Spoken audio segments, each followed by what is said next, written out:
My approach to Swamp Thing was very unique, and I learned something from it this time around. Where I've been so fortunate in my career to play so many different iconic characters like Jason Voorhees, the Predator, RoboCop, all kinds of characters that people already know before I play the characters. So there's a mythos to those characters that already exists.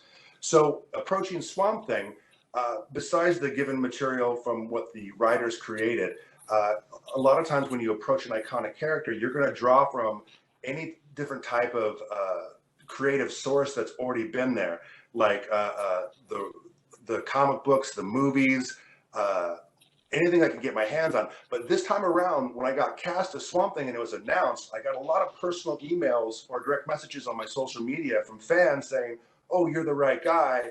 Here's what Swamp Thing means to me." And I realized that with the character, in a sense, I'm basically borrowing other people's memories, or I'm a guest to their memories, where there would be stories about, like, I would go see Swamp Thing with my father in the movie theaters when the Swamp Thing movies came out. It was our favorite VHS we'd watch over and over until he passed away. Or Swamp Thing really gave me an identity because between their different sexualities or different races or appearances, that they felt like an outcast. But Swamp Thing, being that he was this muck encrusted mockery of a man, he that he gave me like a sense that he was speaking, my voice was speaking through him, or he was speaking for us. So when I was making the giant soup that is the character of Swamp Thing, besides taking the creators of the different mediums, the artists, the writers, directors, I took what the fans were saying and some of the certain themes that appeared over and over and added that in, because I realized with these iconic characters, they're iconic for a reason. They're going to play, even after I'm done playing the characters, there's going to be more incarnations of them. And my job as an actor is to respect people's memories of that character and their relationship, and to do the best job I possibly can representing them. So in a sense, I'm a fan representing the fans.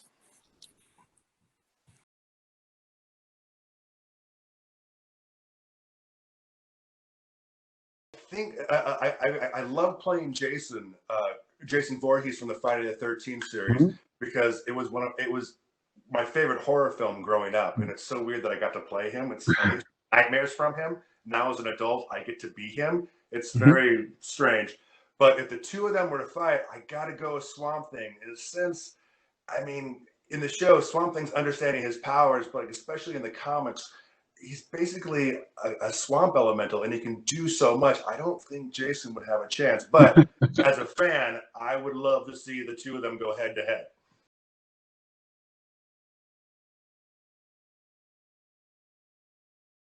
I love that you asked that. I love it so much because I have so many friends who are actors who go, "Oh, I got this from this show or that from that show." I really don't keep anything.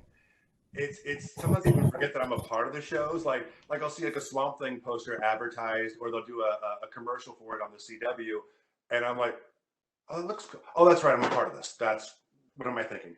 But the only thing I've really kept from any of the shows is on Friday the 13th there were 6 hockey masks that were made, and I have the special sixth one.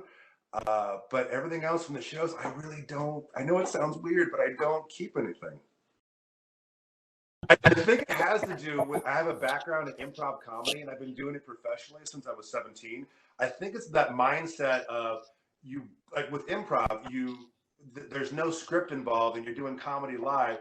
And so you basically, with your team that you're performing with, create this beautiful piece of art, and then at the end, being that it's a live stage show, it's gone forever, and only the people who were there in the audience were able to see it. So it's kind of like seeing like a shooting star and going, "Oh, that's beautiful," and then it's gone. So artistically, I like that idea of, I'm going to make something and give my 100% to it, but at the end of it, I'm going to pour gasoline on it and burn it. So it inspires me to make something new and try to outdo myself from before.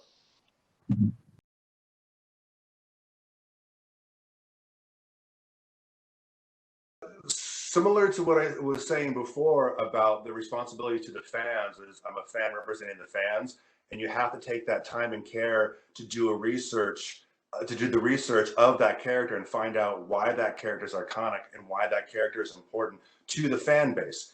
And going into the roles, as an actor, uh, I have that in mind, but also I have my own twist of what I'm going to do because I use the script as a blueprint for the character in general. Even if there's not dialogue for the character, you still approach it as if you had dialogue. So when you approach a character that's iconic, the most important thing to me is to represent the fans in the best way that I possibly can. Because, like I said, I'm a huge nerd for all the genre type films, and I get so excited when I get cast in things or characters that I grew up loving. And I feel it's my time now, since as a child, whoever played the character before gave me such a wonderful storytelling experience. Now, as an adult, that I get a chance to play these same characters, it's my chance to give a whole new generation that same storytelling experience that will hopefully inspire them uh, to ultimately let them know that whatever it is they're dealing with, that it's going to be okay.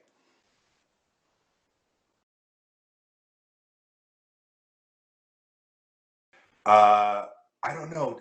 Don't tell anyone, but I really dislike Superman. I'm a big Batman fan, but I'm not a Superman fan. And I think it would be hilarious if at some point I got to play Lex Luthor because in real life, like I'm not a fan of Superman. So I think it would be hilarious to go, Superman, to me, anyways.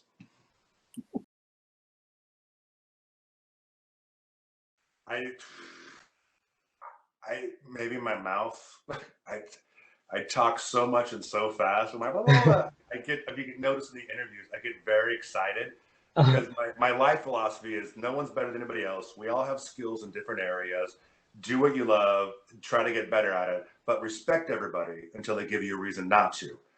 So maybe my superpower is disarming people. Like maybe that's verbally disarming. I'm not sure.